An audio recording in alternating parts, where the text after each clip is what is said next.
अच्छा, next question की तरफ आता हूँ मैं। ये जो अब ऑब्वियसली जैसे कीमो की बात की जाती है जब भी कैंसर, तो क्या कीमो ही लास्ट इसकी ऑप्शन होती है या इससे एडवांसमेंट भी हो चुकी है, इससे देखिए, बेहतर इलाज भी आ चुके हैं? कीमोथेरेपी एक कन्वेंशनल तरीका है जो कि सदियों से राइज है और इसके ऊपर आप चलते आ रहे हैं, मुख्तलिफ उसकी किस्में, उसकी मुख्तलिफ क्लासेस हैं।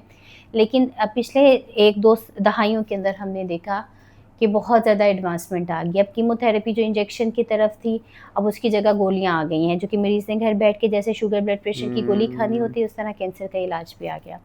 फिर तहकीक बढ़ती गई, अब हमारे पास इम्यूनोथेरेपी आ गई। इम्यूनोथेरेपी इंजेक्शंस ही होते हैं, लेकिन वो करते क्या हैं? वो कैंसर की खुलियों को नहीं मारते।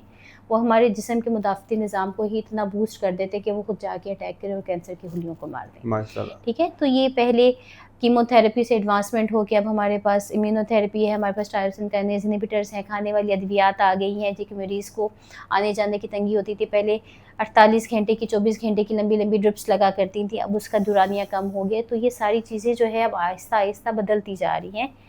नो डाउट कि ये अद्वियात और ये तरीका इलाज अभी महँगा है कीमोथेरेपी के मुकाबले में, लेकिन इसके साइड इफ़ेक्ट्स बहुत कम हैं।